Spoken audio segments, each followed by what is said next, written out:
So there's another story that I know you're real familiar with of a guy that we talk about a lot over here on Bomb First. Uh, and I know you have a great relationship and a great respect for him and his sister. Uh, but the guy they killed,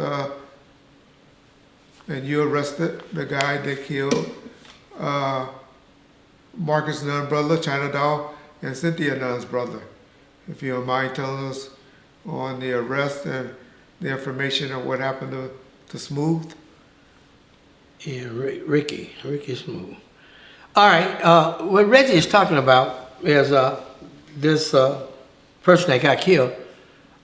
Ricky, his last name is escaping me right now, but I know it as good as I know his last name.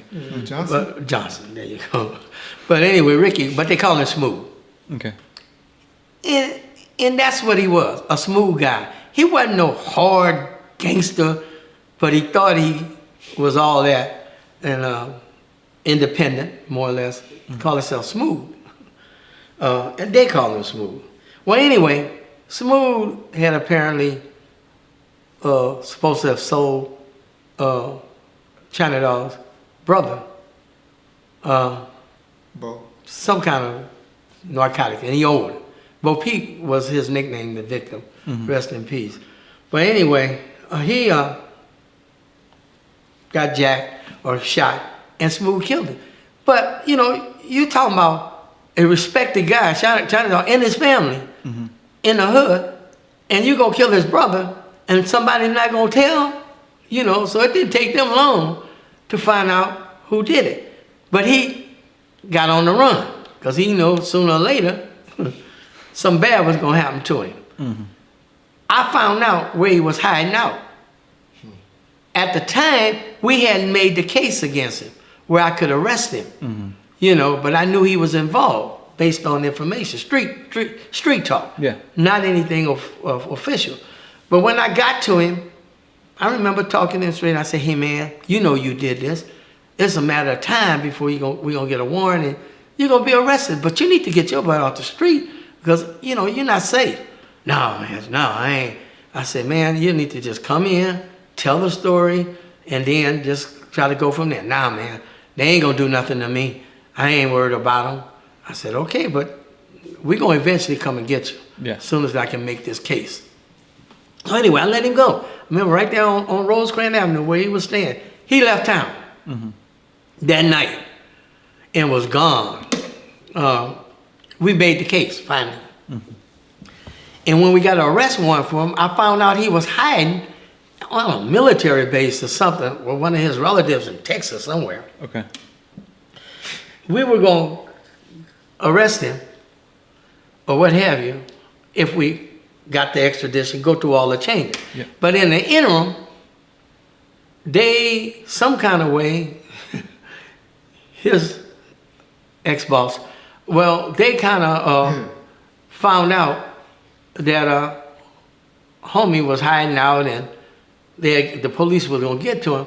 But some kind of way, they talked him into coming back to LA under some pretense, all is forgiven, I don't know what. They lured him back to LA. And the next thing Compton, I said LA. The next thing I know, we found out he was found dead in Imperial Course, of all places, my old neighborhood, and that he had been shot. Or Nickerson Garden? No, it was Imperial Course, because I said, no, he can't be in the Imperial Course, you know, right? I know the spot, right? We used to shoot dice, right? In the spot back when I was like about 15 or 16 myself, where they found him. But they were smart enough, even though we subsequently found out he was killed in Compton somewhere, but when they laid the body there to make it look like he got killed, they took some shell casings and put it around his body. So when LAPD responded to that scene of a dead body, they thought it was their case, thought homie was shot right there. You know? So LAPD grabbed the case. But they notified us because they knew we were looking for him. You know, and when I told them the circumstance and the possible motive, the motive for the killing and all, he couldn't believe it. we kind of let LAPD deal with it. But later on, after something happened with the riots, our police officer got killed. And we were investigating our 2 homicides, and we had a task force, and LAPD was involved in, sheriffs and all that. But the 2 investigators loaned out to us to find out who killed our cops had grabbed that case.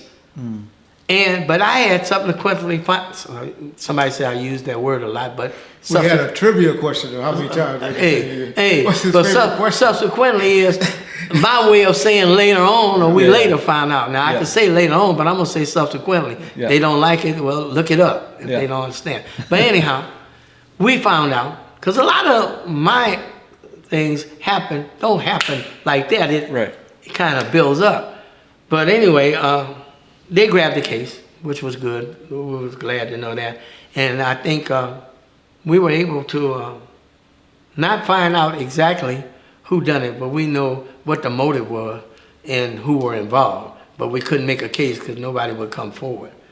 That was what's Ricky. But I think to today that if he'd listened to me, maybe gave himself up, they wouldn't have killed him. But I don't know. But that's the guy I tell y'all that was found with the word BH tatted in the back of his back to make it seem like the bunny hunters did it. Gotcha.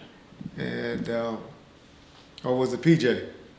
It was PJ. Oh, it was PJ. I'm talking about that they tatted. Oh, they tatted something. Like he said, I don't recall, because we weren't at the scene in anything. Yeah. Uh-huh. The LAPD processed the scene. It was months later, or maybe a year later, before we received the case. It might have been a couple of years ago. Well, it was BH.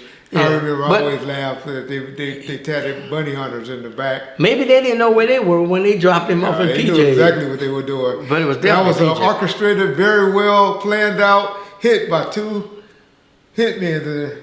In my opinion, you know the suspects are. Oh yeah. Well, like I said, we knew it when we took the case back, but we just couldn't prove it. Yeah. Well, Enough what to actually file. happened, you don't remember. I arrested somebody with a gun that was trying to lay it out, but like you said, he wouldn't come and testify to it. He was scared to death to testify. And Yeah, that's but why that was the case kind never of got made.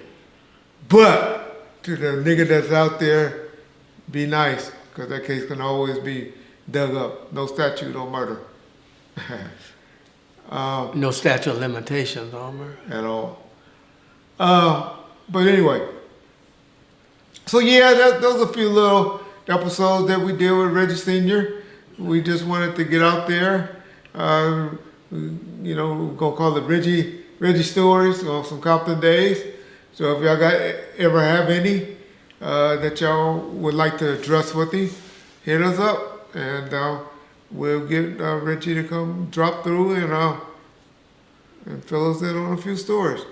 You got any more stories that you want to talk off offhand, or? Nah, not at this time, not unless you Okay. got to.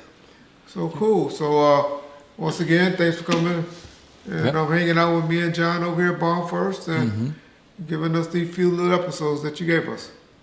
All right. Much respect, Reggie. See you. Yep. All right. Thank Thank you. you. All right.